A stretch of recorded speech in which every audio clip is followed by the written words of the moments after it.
इस अध्याय में हम सुनेंगे कि जरत्कारु जब वन में विचरण कर रहे थे तब उन्होंने एक बहुत बड़े गड्ढे में कुछ ब्राह्मणों को उल्टा लटका हुआ देखा और उन्होंने जिस कुशा को पकड़ रखा था उसे चारों तरफ से चूहा खा रहा था। जाने वे कौन थे? पिछले अध्याय में हमने जाना कि क्यों रूरू सभी सर्पों के शत्रु बन बैठे और सर्पों को देखते ही उन्हें मृत्यु के घाट उतारने लगे। डुंडुब ने कहा, ब्राह्मण, वे दूसरे ही सांप हैं जो इस लोक में मनुष्यों को डसते हैं। सांपों की आकृति मात्र से ही तुम्हें डुंडुबों को नहीं मारना चाहिए। अहो, आश्चर्य है, बेचारे डुंडुब अनर्थ भोगने में सब सांपों के साथ एक हैं, परंतु उनका स्वभाव दूसरे सांपों से भिन्न है तथा दुख भोगने में तो वे सब सांपों के साथ एक हैं, किंतु सुख सबका अलग अलग है। तुम धर्मज्ञ हो, अतः तुम्हें डुंडुबों की हिंसा नहीं करनी चाहिए। उग्र शिवाजी कहते हैं, डुंडुब, सर्प का यह वचन सुनकर रूरू ने उसे कोई भयभीत ऋषि समझा, अतः उसका वध नहीं किया। इसके सिवा बड़भागी रूरू ने उसे शांति प्रदान करते हुए यह कहा, भुजंग, बताओ, इस विकृत अर्थात सर्प योनि में पड़े हुए तुम कौन हो? रूरो, मैं पूर्व जन्म में सहस्त्रपाद नामक ऋषि था, किंतु एक ब्राह्मण के शाप ने मुझे इस सर्प योनि में भेज दिया। रूरू ने पूछा, भुज गौतम, उस ब्राह्मण के लिए कुपित होकर तुम्हें शाप देना कैसे संभव हुआ? तुम्हारा यह शरीर अभी कितने समय तक रहेगा? डुंडुब ने कहा, तात, पूर्व काल में खगम नाम से प्रसिद्ध एक ब्राह्मण मेरा मित्र था। वह महान तपोबल से संपन्न होकर भी बहुत कठोर वचन बोलने वाला था। एक दिन वह अग्निहोत्र में लगा था। मैंने खिलवाड़ में तिनकों का एक सर्प बनाकर उसे डरा दिया। वह भय के मारे मूर्छित हो गया। फिर होश आने पर वह सत्यवादी एवं कठोर व्रती तपस्वी मुझे क्रोध से दग्ध सा करता हुआ बोला, अरे, तूने मुझे डराने के लिए जैसा अल्प शक्ति वाला सर्प बनाया था, मेरे शापवश ऐसा ही अल्प शक्ति संपन्न सर्प तुझे भी बनना पड़ेगा। तपोधन मैं उसकी तपस्या का बल जानता था, अतः मेरा हृदय अत्यंत उद्विग्न हो गया और मैं बड़े वेग से उसके चरणों में प्रणाम करके हाथ जोड़कर सामने खड़ा हो उस तपोधन से बोला, सखे, मैंने परिहास के लिए सहसा ये कार्य किया था। ब्राह्मण, इसके लिए क्षमा करो और अपना ये शाप लौटा लो। मुझे अत्यंत घबराया हुआ देखकर संभ्रम में पड़े हुए उस तपस्वी ने बार बार गर्म सांस खींचते हुए कहा, मेरी कही हुई यह बात किसी प्रकार झूठी नहीं हो सकती। निष्पाप तपोधन, इस समय मैं तुमसे जो कुछ कहता हूं उसे सुनो और सुनकर अपने हृदय में सदा धारण करो। भविष्य में महर्षि प्रमति के पुत्र रूरू उत्पन्न होंगे। उनका दर्शन करके तुम्हें शीघ्र ही इस श्राप से छुटकारा मिल जाएगा। जान पड़ता है तुम वही रूरू नाम से विख्यात महर्षि प्रमति के पुत्र हो। अब मैं अपना स्वरूप धारण करके तुम्हारे हित की बात कहूंगा। इतना कहकर महायशस्वी विप्रवर सहस्त्रपाद ने डुंडुब का रूप त्याग कर पुनः अपने प्रकाशमान स्वरूप को प्राप्त कर लिया। फिर अनुपम ओज वाले रूरू से यह बात कही, समस्त प्राणियों में श्रेष्ठ ब्राह्मण, अहिंसा सबसे उत्तम धर्म है। अतः ब्राह्मण को समस्त प्राणियों में से किसी की कभी और कहीं भी हिंसा नहीं करनी चाहिए। ब्राह्मण इस लोक में सदा सौम्य स्वभाव का ही होता है, ऐसा श्रुति का उत्तम वचन है। यह वेद वेदांगों का विधान और समस्त प्राणियों को अभय देने वाला होता है। अहिंसा, सत्य भाषण, क्षमा और वेदों का स्वाध्याय निश्चय ही ये ब्राह्मण के उत्तम धर्म है। क्षत्रिय का जो धर्म है वह तुम्हारे लिए अभिष्ट नहीं है। रूरो, दंड धारण, उग्रता और प्रजापालन यह सब क्षत्रियों के कर्म रहे हैं। मेरी बात सुनो। पहले राजा जन्मेजय के यज्ञ में सर्पों की भारी हिंसा हुई है। द्विजश्रेष्ठ, फिर उसी सर्प सत्र में तपस्या के बल वीर्य से संपन्न वेद वेदांगों के पारंगत विद्वान विप्रवर आस्तिक नामक ब्राह्मण के द्वारा भयभीत सर्पों की प्राण रक्षा हुई।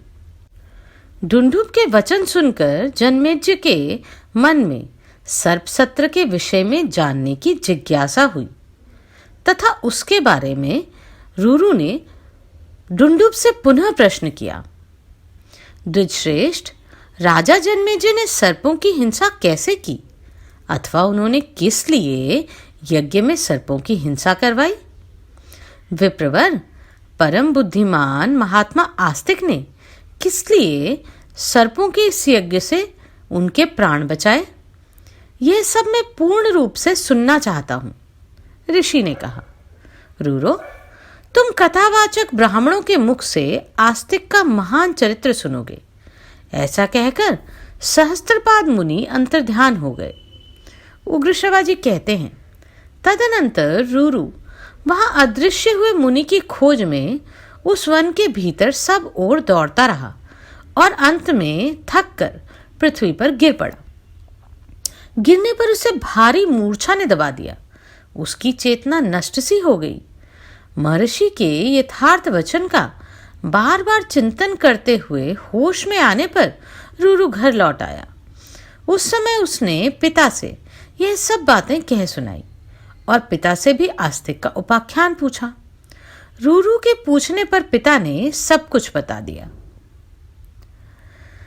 जरत्कारु द्वारा अपने पितरों के अनुरोध से विवाह करने की यह कथा बहुत विचित्र है। शौनक जी ने पूछा, सूत जी, राजाओं में श्रेष्ठ जन्मेजय ने किस लिए सर्प सत्र द्वारा सर्पों का अंत किया? यह प्रसंग मुझसे कहिए। सूत नंदन, इस विषय की सब बातों का यथार्थ रूप से वर्णन कीजिए। जब यह करने वाले पुरुषों में श्रेष्ठ विप्रवर आस्तिक ने किस लिए सर्पों को प्रज्वलित अग्नि में जलने से बचाया और वे राजा जन्मेजय जिन्होंने सर्प सत्र का आयोजन किया था किसके पुत्र थे तथा द्विजवंश शिरोमणि आस्तिक भी किसके पुत्र थे? ये सब मुझे बताइए। उग्रश्रवाजी ने कहा, ब्राह्मण, आस्तिक का उपाख्यान बहुत बड़ा है। वक्ताओं में श्रेष्ठ यह प्रसंग जैसे कहा था वह सब पूरा पूरा सुनो। शौनक जी ने कहा, सूत नंदन, पुरातन ऋषि एवं यशस्वी ब्राह्मण आस्तिक की इस मनोरम कथाओं में पूर्ण रूप से मैं लीन होना चाहता हूं। उग्रश्रवाजी ने कहा, शौनक जी, ब्राह्मण लोग इस इतिहास को बहुत पुराना बताते हैं। पहले मेरे पिता लोमहर्षण जी, जो व्यास जी के मेधावी शिष्य थे, ऋषियों के पूछने पर साक्षात श्री कृष्ण द्वैपायन अर्थात व्यास के कहे हुए इस इतिहास का नैमिषारण्य ब्राह्मणों के समुदाय में वर्णन किया था। उन्हीं के मुख से सुनकर मैं भी इसका यथावत वर्णन करता हूँ। शौनक जी, यह आस्तिक मुनि का उपाख्यान सब पापों का नाश करने वाला है। आपके पूछने पर मैं इसका पूरा पूरा वर्णन कर रहा हूँ। आस्तिक के पिता प्रजापति के समान प्रभावशाली थे।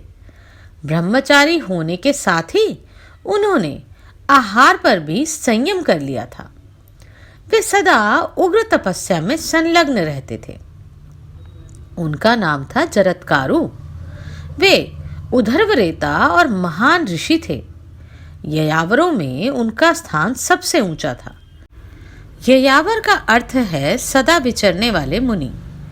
मुनिवृत्ति से रहते हुए सदा इधर उधर घूमते रहने वाले गृहस्थ ब्राह्मणों के एक समूह विशेष की ययावर संज्ञा है। ये लोग एक गांव में एक रात से अधिक नहीं ठहरते और पक्ष में एक बार अग्निहोत्र करते हैं। पक्षहोम संप्रदाय की प्रवृत्ति इन्हीं से हुई है। इनके विषय में भारद्वाज वचन इस प्रकार मिलता है।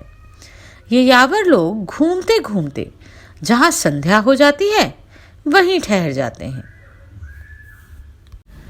वे धर्म के ज्ञाता थे।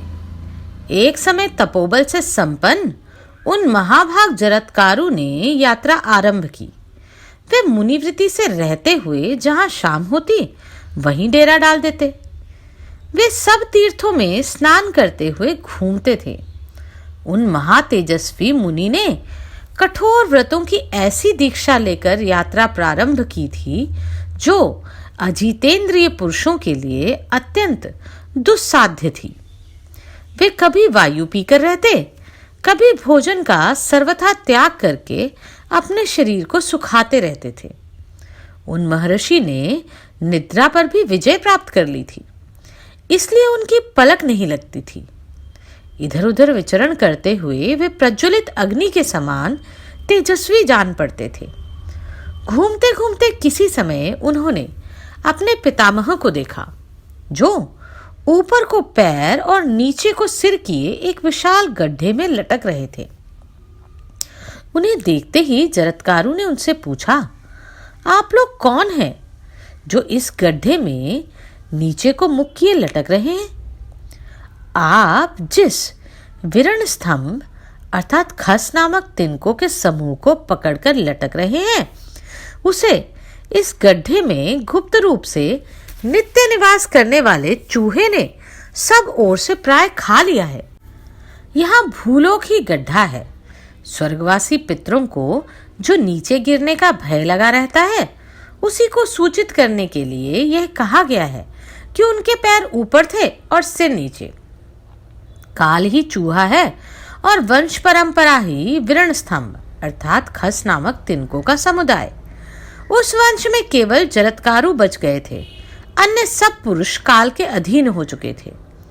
यही व्यक्त करने के लिए चूहे के द्वारा तिनकों के समुदाय को सब ओर से खाया हुआ बताया गया है। जरत्कारु के विवाह न करने से उस वंश का वह शेष अंश भी नष्ट होना चाहता था, इसलिए पितृ व्याकुल थे और जरत्कारु को इसका बोध कराने के लिए उन्होंने इस प्रकार दर्शन दिया था। पितृ बोले, ब्राह्मण, हम लोग कठोर व्रत का पालन करने वाले ये यावर नामक मुनि हैं। अपनी संतान परंपरा का नाश होने से हम नीचे पृथ्वी पर गिरना चाहते हैं। हमारी एक संतति बच गई है जिसका नाम जरत्कारु है। हम भाग्यहीनों की वह अभागी संतान केवल तपस्या में ही संलग्न है। वह मूढ़ पुत्र उत्पन्न करने के लिए किसी स्त्री से विवाह करना ही नहीं चाहता। अतः वंश परंपरा का नाश होने से हम यहाँ इस गड्ढे में लटक रहे हैं। हमारी रक्षा करने वाला है वे वंशधर उपस्थित है, तो भी पापकर्मी मनुष्यों की भांति हम अनाथ हो गए। साधु शिरोमणे, तुम कौन हो जो हमारे बंधु बांधवों की भांति हम लोगों की इस दयनीय दशा के लिए शोक कर रहे हो? ब्राह्मण, हम यह जानना चाहते हैं कि तुम कौन हो जो आत्मीय की भांति यहाँ हमारे पास खड़े हो। सत्य पुरुषों में श्रेष्ठ हम शोचनीय प्राणियों के लिए तुम क्यों शोकमग्न हो रहे हो? जरत्कारु ने कहा, महात्माओं, आप लोग मेरे ही पितामह और पूर्वज पितृगण हैं। स्वयं मैं ही जरत्कारु हूँ। बताइए, आज आपकी क्या सेवा करूं? पितृ बोले, तात, तुम हमारे कुल की संतान परंपरा को बनाए रखने के लिए निरंतर यत्नशील रहकर विवाह के लिए प्रयत्न करो। प्रभो, तुम अपने लिए, हमारे लिए तथा धर्म का पालन हो, इस उद्देश्य से पुत्र की उत्पत्ति के लिए यत्न करो। तात, पुत्र वाले मनुष्य इस लोक में जिस उत्तम गति को प्राप्त होते हैं, उसे अन्य लोग धर्मानुकूल फल देने वाले भली भांति संचित किए हुए तब से भी नहीं पाते। अतः बेटा, तुम हमारी आज्ञा से विवाह करने का प्रयत्न करो और संतान उत्पादन की ओर ध्यान दो। यही हमारे लिए सर्वोत्तम हित की बात होगी। जरत्कारु ने कहा, पितामहगण, मैंने अपने मन में यह निश्चय कर लिया था कि मैं जीवन के सुख भोग के लिए कभी ना तो पत्नी का परिग्रह करूंगा, ना धन का संग्रह ही। परंतु यदि ऐसा करने से आप लोगों का हित होता है तो आपके लिए अवश्य विवाह कर लूंगा। किंतु मेरे प्रण के साथ ही मुझे विधि पूर्वक विवाह करना है।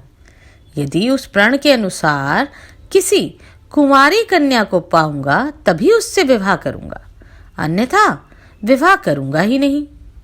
वह प्रण यूं है, जिस कन्या का नाम मेरे नाम के ही समान हो, जिसे उसके भाई बंधु स्वयं मुझे देने की इच्छा रखते हों और जो भिक्षा की भांति स्वयं प्राप्त हुई हो, उसी कन्या का मैं शास्त्रीय विधि के अनुसार पाणी ग्रहण करूंगा। विशेष बात तो यह है कि मैं दरिद्र हूं, भला मुझे मांगने पर भी कौन अपनी कन्या पत्नी रूप में प्रदान करेगा। इसलिए मेरा विचार है कि यदि कोई भिक्षा के तौर पर अपनी कन्या देगा तो उसे ग्रहण करूंगा। पितामहों, मैं इसी प्रकार इसी विधि से विवाह के लिए सदा प्रयत्न करता रहूंगा, इसके विपरीत कुछ नहीं करूंगा। इस प्रकार मिली हुई पत्नी के गर्भ से यदि कोई प्राणी जन्म लेगा तो वह आप लोगों का उद्धार करेगा। अतः आप मेरे पितृ अपने सनातन स्थान पर जाकर वहां प्रसन्नता पूर्वक रहें। क्या जरत्कारु को अपने प्रण के अनुरूप भिक्षा में दी हुई कोई पत्नी प्राप्त हुई? और क्या उसके गर्भ से कोई ऐसा पुत्र प्राप्त हुआ जिसके लिए वह और उसके पितृ सदा ऋणी रहेंगे? जाने अगले अध्याय में।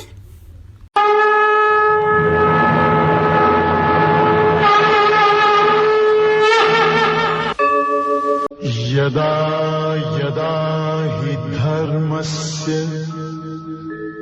ग्लानिर्भवति भारत अभ्युत्थानम् अधर्मस्य